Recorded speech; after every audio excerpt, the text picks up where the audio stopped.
Greet you through the Tobago. Welcome to Nalis in Port Spain. And I have the distinct pleasure to be seated with a very strong, phenomenal black woman. And why I say that is because, I might not be able to go through her entire bio. This woman has a story to tell. And what she has done from 2015 to now, it's amazing. So let me welcome Dr. Topeka K. Sam. Welcome to Tobago on another one of your visits, because I know you were here some time ago. Yes, thank you so much for having me. It's a great honor. Welcome. I know we have limited time and there is so much that we need to talk about, right? But I know all that is happening with you presently all started while you were incarcerated. That's right. And upon your release in 2015, you hit the ground running. Yes, I did. Tell me about when it started in the prison. I know the reason was the injustice or what you were seeing with women inmates that caused the whole paradigm shift. Take me through that journey. Yeah, sure. So I would say that it really started for me prior to incarceration, because what people don't understand is that you were sometimes imprisoned in mind versus just being imprisoned physically. You know, so, and even for where I am today, it's because of the things that my parents embedded in me, the lessons, the training, the education, all of the things that allowed me to be able to be awakened when I got to incarceration, right? So while I was incarcerated for 3 years in federal prison, I saw how women were being treated very differently than men. And I know that because of men that I visited, you know, friends, family. I would go into the visits to see them and the rooms would be packed. Sometimes I would have to be asked to leave. But when I became incarcerated and my family would come visit me, often it was just me in the room with my family, and women didn't get visits. And I often asked why. It was because they had children that were either left with foster care, so they never got to see them, or the children were left with elderly parents who didn't have, you know, money because they want a fixed income to bring them. If they were married, you know, unfortunately, you know, brothers sometimes can't hold out those years like sisters do. So, you know, they end up being divorced and they had no one to come visit them. And then when I started really digging and doing the information, because I personally, I was convicted of a drug conspiracy charge, but I did not do drugs. So I didn't understand why people did them. I thought people actually had a choice. And I remember going to a meeting, an NA meeting, Narcotics Anonymous, and I asked the sister, like, why did you use drugs? And she said that her father had been raping her and he gave her heroin and told her to take the heroin so the pain would go away. And then another sister said the only time she was able to spend time with her mother was when they smoked crack together. You know, now I come from a two-parent home. My parents were married 58 years before my father passed away, a few years of Alzheimer's. I never saw them argue or fight. I could never imagine my parent doing something to harm me. And so I quickly, you know, became convicted spiritually. I mean, I was raised in the church. I knew who God was. I lost my way, like many of us do. And I apologized. You know, how could I cause harm by wanting to provide something to someone where they took it to cope with a trauma that they had experienced? And so the data shows that 85% of all women who are presently incarcerated are mothers of dependent children. 90% of all women who have been incarcerated are survivors of some type of sexual trauma and violence or intimate partner violence. 95% of all women who have been incarcerated suffer from some type of mental health issue, whether it is like schizophrenia or anxiety or depression, and early childhood trauma, you know, like I spoke about. And yet the increasing number of women going to prison was an 800% increase within the last 2 decades. While the decarceration or release of men was happening, women were rapidly growing in. And today, women are being sentenced to life sentences at double the rate of men. And women are being sentenced to harsher sentences than men for the same charges. And so while, you know, we're thinking about how could I approach this? What could I do? I began to ask my family and friends, send me research of what's happening. And there was this book in New York from the New York Public Library called Connections. And it showed where people can get resources upon release. And I read, and I was in federal prison. So I would write all these letters, spend money on all these stamps, and people either they would come back with dead links, or people would say they couldn't help me because I was in federal prison. Yeah. And so one night God woke me up, and I was praying, meditating, fasting, and told me I needed to start an organization called the Ladies of Hope Ministries, and I needed to do two things: provide safe and affordable housing, and also be able to help women with resources so they can share their story, provide and build platforms, because I felt that if people saw the faces and heard the stories of women, that women and girls would not be in prison and jail. And so God gave me relief. I was supposed to be in prison till September 30th, 2021, and I was actually released from prison May 5th, 2015. From there I came home. You're like, I didn't know that. From there I came home, and to your point, hit the ground running. I did several fellowships, went to seminary school, New York Theological Seminary, did a Certificate of Christian Ministry program, went to Columbia University, did 2 fellowships around criminal justice, became a social justice fellow, and I kept immerging myself in the space in order to learn. And it was the same thing, whether I was in New York, I was in Louisiana, or I was in Trinidad. No matter where I went, and I would listen to the stories of these sisters, it was the same things that they needed: safe and affordable housing, access to healthy food, equitable opportunity in a job or career, and quality health care. And so because that's an issue, because when you release from prison, I don't know if it happened with you, but in different countries it varies. You leave prison with stigma, you are a convicted person. So you go back to your community, you are shocked. You go look for a job, they're not going to trust you because you're from prison. That only makes it worse, because you are giving this person the opportunity to return back to the place where he or she knows the only comfort, and that's in prison. Right? So, from where you sit, what can we do from the outside? Because why I'm asking this question, we have been in prison since 2006, all the prisons. And even right now with the art exhibition that's going on here, some of these guys never even draw a pencil when they were outside. But we see so often that when you come into prison, we see a different side, a talent that nobody knew.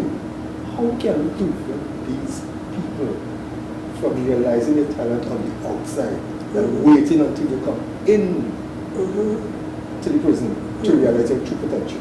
Absolutely. So there's 2 things. One, with me, it didn't happen because I often make a joke that when I went into prison, there was an iPhone 3, and I came out, it was an iPhone 5. Right? So time didn't, change. 3 years is a long time to be in a cage. However, technology was basically the same. I just need to learn a few new apps and things.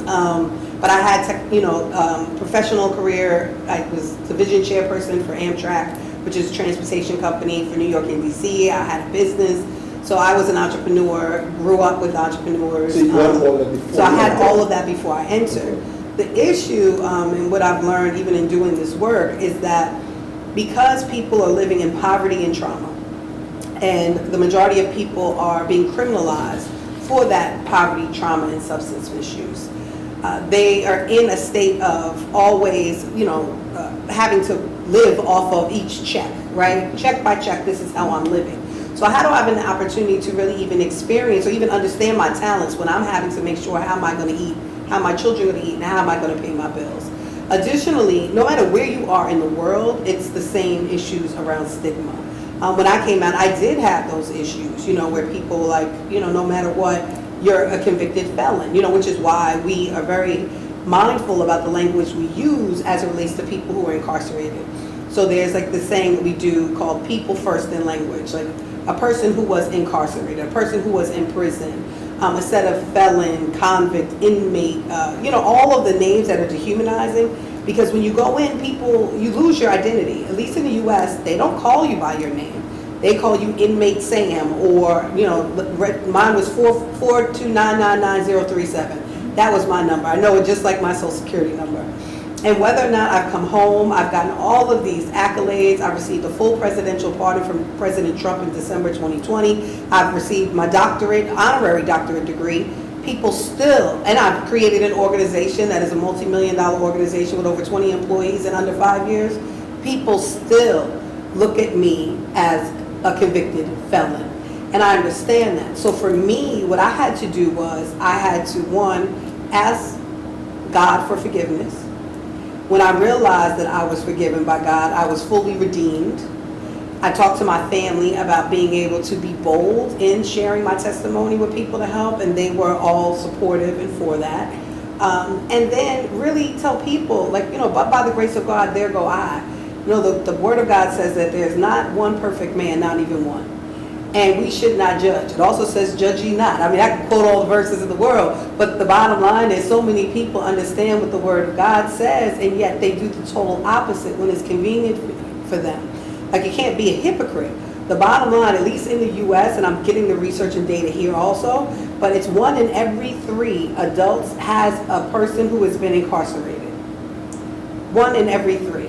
I would argue that's everywhere, no matter where you go, especially when it comes to people of color, right? And so whether or not I am in New York or I am in Trinidad, it's the same thing. We have to give people grace. We have to understand that, we all fall short. But it's not your responsibility, my responsibility, or anyone else to judge. What it is our responsibility as children of God, all of us, is to help give a person an opportunity to transform their life. Because what that does is it changes your outcomes within your own community. It helps with public safety, right? And it also helps with generational, curses. So we get to stop all of the things that are happening. And so even here, I find that it's important, for people to just stop, take a look at oneself. And there is something that you've done, or something that you've said, or even something that you thought that you don't want someone else to know about. And so it is important to just stop treating people like they are subpar because of an experiences that they've been through. Because I always tell people, any one of us could be in prison, right? And as I said, we have been in all the prisons in Trinidad and Tobago since 2006. And some of the most genuine people that I've met so far is inside the prison. Mm-hmm. Because you see that person real. You understand? Yeah. You're not like the ones outside that are false. Mm-hmm. Right?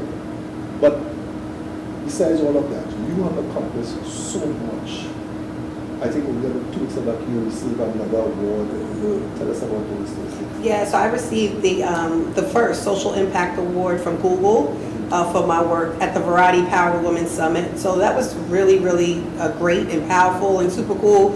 I got an award with Drew Barrymore and Queen Latifah and, Venus Williams and it was Camila Cabella. And it was just awesome to be in that space, but to be recognized, not for my art and talent yet, but for my work. And I think the difference in uniqueness with me is just that I had support. First of all, I didn't allow the stigma to suffocate me, right? I empowered myself with what I had been through because I felt like if I could get through prison, I could do anything, And then the other part is because of my spiritual connection to God, I felt that if I believe that God is the great I am, and the Spirit of God, the Holy Spirit, abides in me, and God is all things, then if God is in me, then I can do all things, right? And so that's the way that I operate in my life. So when people don't go in certain rooms, I will go because I believe I deserve to be there. Where people will not speak up about injustices, I do because I believe that's what God wants me to do. And I've made huge sacrifices, and I work people up with my team here in Trinidad now. And yesterday, one day, one of them were like, we need a vacation. And I was like, wait, this is one day. Welcome to the day in the life of me. But I'm grateful. I understand that I have been given favor by God and I've been called to do this and I walk in that calling. And just to touch on what you asked me just recently about why do people realize their talent inside? Again, I talked a little bit about not being able to have the space to think, but it's also where are we directing resources? What I found even here in Trinidad, riding around and, going to different meetings, that there is a wealth gap even here. Yes. There's the 1% and then there's everybody else. And that looks the same in the United States, right? But what happens is when you're talking about the everybody else, there's no resources being allocated into the community. There's no computer labs. People aren't learning digital lab skills. People don't have access to, new opportunities where they can actually work abroad just by doing virtual work. If the government and others begin to reallocate some of those dollars and put it into the community, you will be able to see that there won't be so many people in prison being ushered to prison, because they then have an opportunity right in their backyard to be able to realize their talents.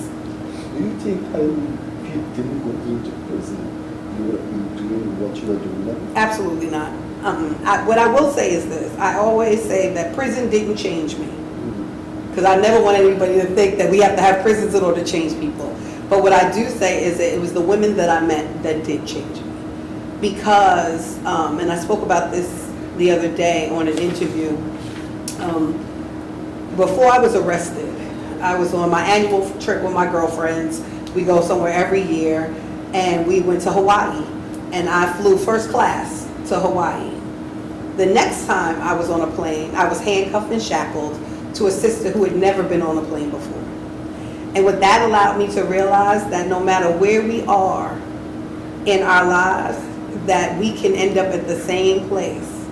And it helped me to understand that I wasn't above anyone else because I could fly first class. I wasn't above anyone else because I lived in this neighborhood, or I had this type, amount of money, or this job, or these titles. None of it mattered. Because what mattered was that I was next to somebody who didn't receive any of that, but they were at the same place that I did. And so I think, I share that often now in a lot of my speaking, because it's important for us to understand that we could be so far apart, and you wake up one day and you'll be right next to someone that you never thought you would be there. So it's important to treat people with humanity. It's important that you don't look at the person who's asking for something to eat, with disgust. If you have it, you give it to them. Because you could be that person one day, and you never know. I never thought, no matter what it was that I was doing, because I was guilty of what I was, convicted of doing, but I still never thought that I would have landed in a prison, ever. Because I thought I was smart, I thought I was resourceful, and I thought I knew, right? Which, that's another kind of thing. We have time to talk about that. But what I do know is that irrespective of all of the things that God showed me, that no, that's not it. And it allowed me to truly see people for who they are and treat people with dignity. All people, no matter where they are.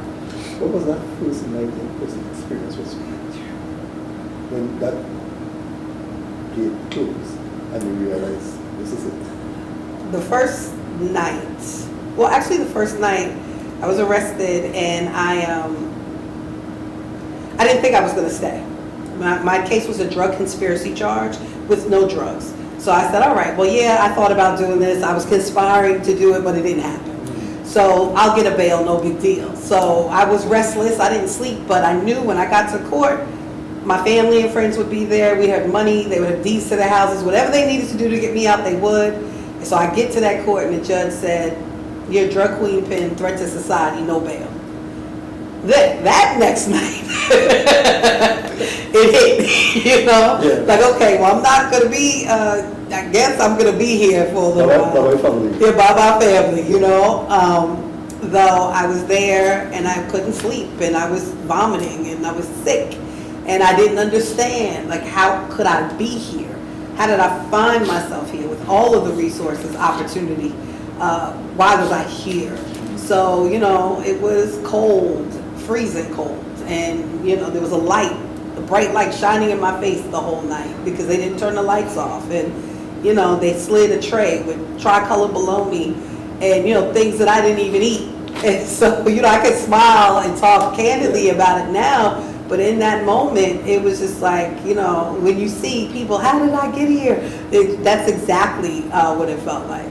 In life, when someone gets from point A to point B, and you ask the person, if you have to do it all over again, would you do it the same way? if you have to live your life over again, would you do the same thing you did? I would. I would, because I do know that because I lived my life in the way that I did, this is why God has me here right now. I do understand, and I'm a firm believer that our lives are written. I know that we have free will and we have choices, but I also know, irrespective, God knows the path that we're going to go through. So I know, hadn't I been through the things that I've been through, the abuse, all of the things that I've experienced in my life, the harm that I've caused, that I know that I wouldn't be able to, intelligently inform and educate others in the things, because I've lived it. It's one thing to be an academic and be in school forever and learn these things and be able to share based on what I've read.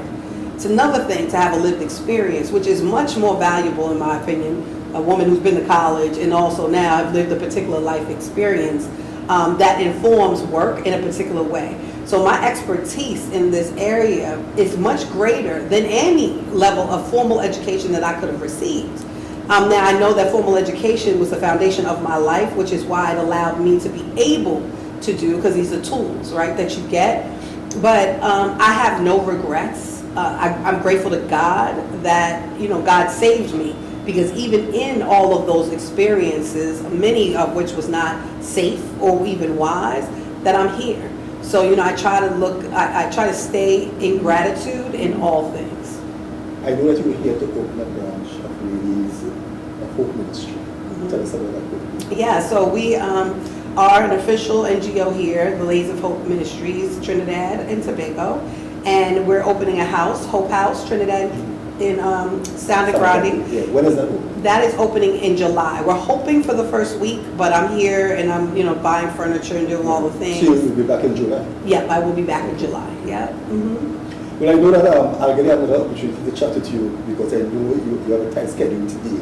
But before I let you go, I know you are more for the sisters, but give the brothers and sisters some little advice to keep us focused, because there are so many things out there, so many little thin lines that we can cross and end up behind bars. Yes. What can we do? How can we stay focused? Deal with the sisters first and give the brothers a little thing afterwards. So I'm going to do both, because I'm for the sisters and the brothers. Yeah. Let's be clear. Yeah. I think because I lived a particular experience as a woman in prison, I inform the work of women in prison. Now, brothers, and often what we see is brothers have so many resources. People start with the men because they say we are, a little hard to work with and all the things, which may be true. But, it's a little validity to that statement. I know, because I work with women, I am one. But I would say that, what happens in our life is something that happens in our life because that is the way God ordained it to be. What happens in our life doesn't mean that we need to stay there, though. And no matter where we've come from, if you have a vision and you can see where you want to go, you can get there. So I encourage people to forgive yourself first. First of all, acknowledge the harms that you may have caused, right? So I could have easily tried to fight my case. I could have easily said, this is a drug sting operation. I was set up by the feds. Somebody snitched on me. But the reality is, what my mother said, my mother grabbed my face and said to say when I cried, when they gave me 10 years, 10 months, and she said, if you weren't at this place, if you weren't around the people you were around doing the things you were doing, you would not be here. And that's the truth. So it's owning whatever it is that you did. At that point, ask for forgiveness of yourself, from God, and then of yourself. And then you ask for forgiveness from the people that you love or the people that you've harmed. Once you go there, then you start to feed your spirit, rebuild yourself, renew your mind, right? And I am clearly a woman of God and a believer of God, but find something that you can connect to that is higher and greater than yourself, right? So therefore you feel that there's a level of accountability. And then dream big. You don't have to just do what is in front of you. You can do anything that you want to do because the power of God lives in you. So and speak boldly about the things that you've been through, because you'd be surprised. I walk off of stages of interviews and things, and people walk right up to me. So when I was in prison, or my dad was in prison, or this person was in prison, and nobody knows, right? And that's kind of like you can breathe, because what you don't want to do is live in the shadows of your past. Your past is your past for a reason. You have to move forward and take care of each other, right? Women, we need men. As much as, I'm a strong, independent woman, I still need men. And I would hope that men understand that behind every strong man, there's a powerful woman, right? And that we can take care of each other. And we need to really start to rebuild our communities and our families together. So I have a whole bunch more I can say, but I'm sure I'll be invited back when I come back. I will hold you to that. All right. I look forward to seeing you back here in July, where we can do a full interview and highlight the place in San Grande. Yes, and hopefully you can come there. Yes. Yes. But I really want to thank you for this opportunity. I'm amazed with what I have read. I continue doing what you're doing, because a lot of people talk, a lot of people criticize, but they don't come with a solution. Yes. Right? And that's the bottom line. That's right. So we thank you very much for spending this time with us.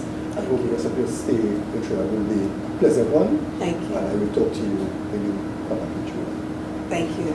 So again, viewers, this was Dr. Topeka. I hope I'm pronouncing it correctly. Topeka. Correct. Topeka K. Sun. Strong black woman. You'll hear more about her. Stay tuned. Thank you very much. Thank you.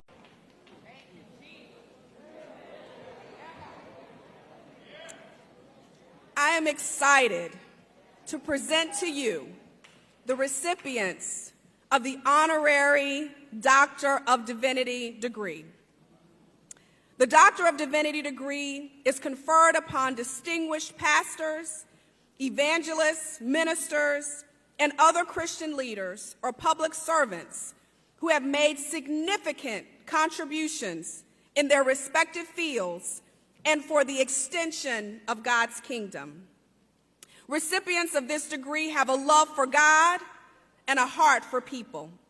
They recognize and analyze the reality presented to them and then work tirelessly using their own resources and the resources of others to change that reality for the better.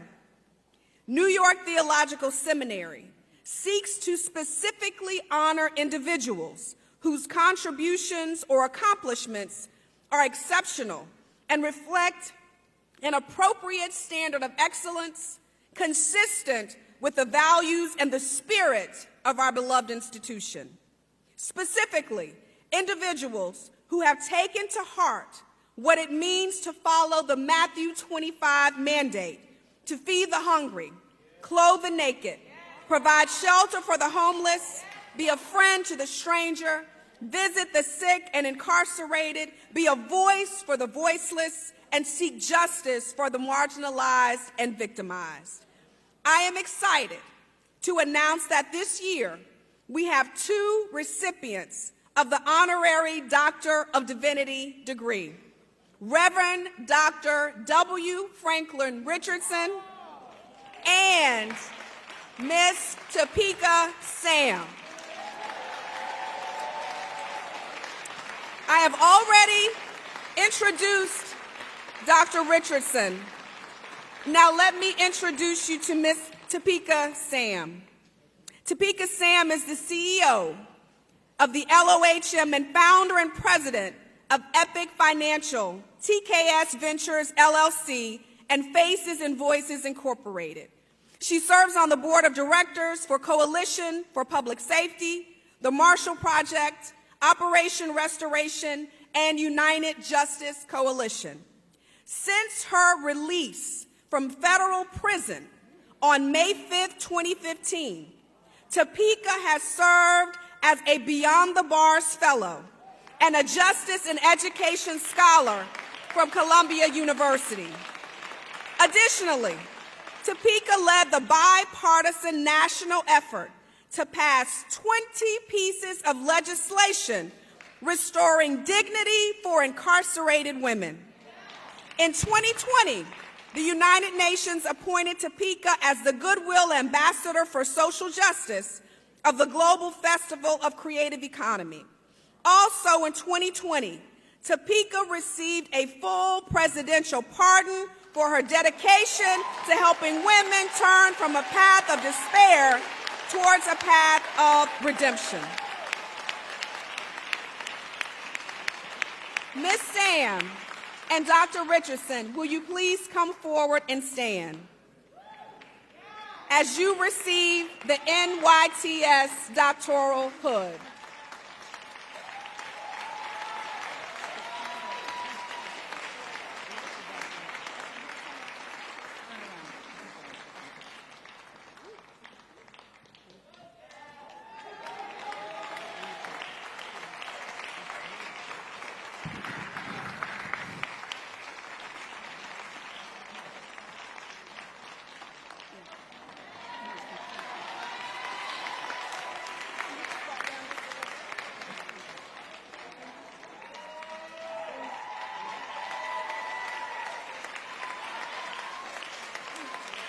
Ms. Topeka Sam and Dr. W. Franklin Richardson, on the recommendation of the faculty and by virtue of the authority vested in me by the Board of Trustees of New York Theological Seminary and the Board of Regents of the University of the State of New York, I do confer upon you both the honorary degree of Doctor of Divinity with all the rights, privileges, and honors thereunto appertaining. Congratulations.